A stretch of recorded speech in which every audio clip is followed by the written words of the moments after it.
Well, students, let's look at the question. For the allotropic change represented by equation C diamond gives C graphite. देखो allotropic change किया है, carbon diamond को carbon graphite में convert किया है, तो enthalpy change delta H equals to -1.89 kilo joule.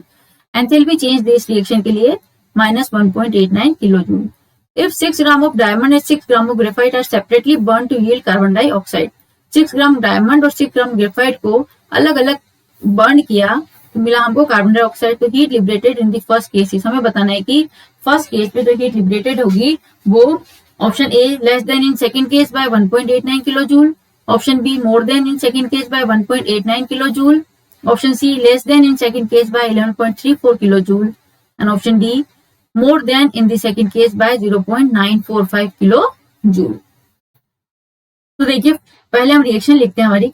6 gram of diamond 6 gram of अलग अलग बर्न किया. तो पहले first C diamond, first case diamond oxygen के साथ बर्न किया, it gives CO2 gas. For this हमने ले लिया इसको delta H1. Second carbon graphite, इसको बर्न किया ऑक्सीजन के साथ and it gives CO2 gas.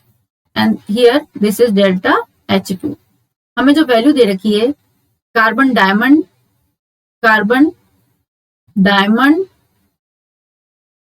To carbon graphite, इस कन्वर्जन के लिए वैल्यू दी है डेल्टा H की, दिस इज -1.89 किलो जूल पर मोल में है. यहां पर एक मोल को कन्वर्ट किया है. देखिए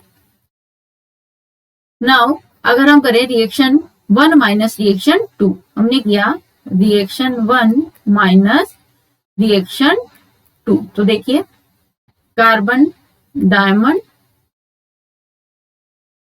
plus O2 minus carbon graphite minus O2, it gives CO2 minus CO2. CO2 से CO2 कैंसिल हो गया, ऑक्सीजन से ऑक्सीजन कैंसिल हो गया. तो क्या हुआ हमारे पास सी डायमंड माइनस सी ग्रेफाइट, तो माइनस को मैं उधर ले जाती हूँ राइट हैंड साइड में, तो this is C graphite. Okay, अब देखिए ये रिएक्शन हमारी सिमिलर है इसके बिल्कुल. इसके लिए जो डेल्टा H की वैल्यू दे रखी है -1.89. अब यहाँ पर जो हमने रिएक्शन करी है this is for 6 gram of graphite and 6 gram of diamond. यहाँ पर कितना है 6 ग्राम के लिए, और जो वैल्यू जो गिवन है दिस इज फॉर 1 मोल. 1 मोल मतलब कितना हो गया, 1 मोल मतलब कितना हो गया 12 ग्राम के लिए वैल्यू गिवन है. तो हमारे 6 ग्राम के लिए क्या होगी, for conversion of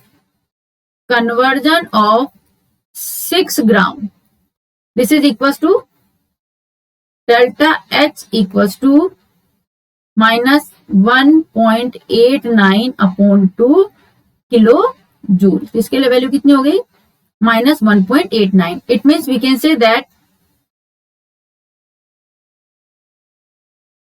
delta H1 minus delta H2 की वैल्यू कितनी हो जाएगी, this is equals to -1.89 upon 2, this is kilo joule. किसमें आ गई वैल्यू किलो जूल में.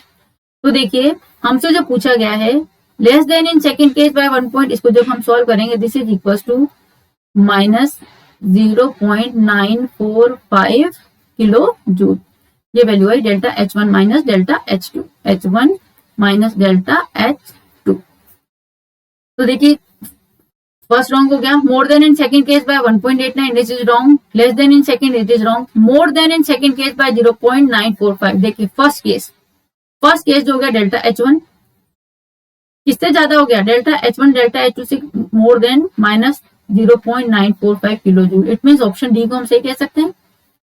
Heat liberated in the first case is more than in second case by 0.945 kilo joule. It means option D जो हमारा answer हो जाएगा यहाँ पर, this is option D is the correct answer. I hope you all understood the concept. Thank you.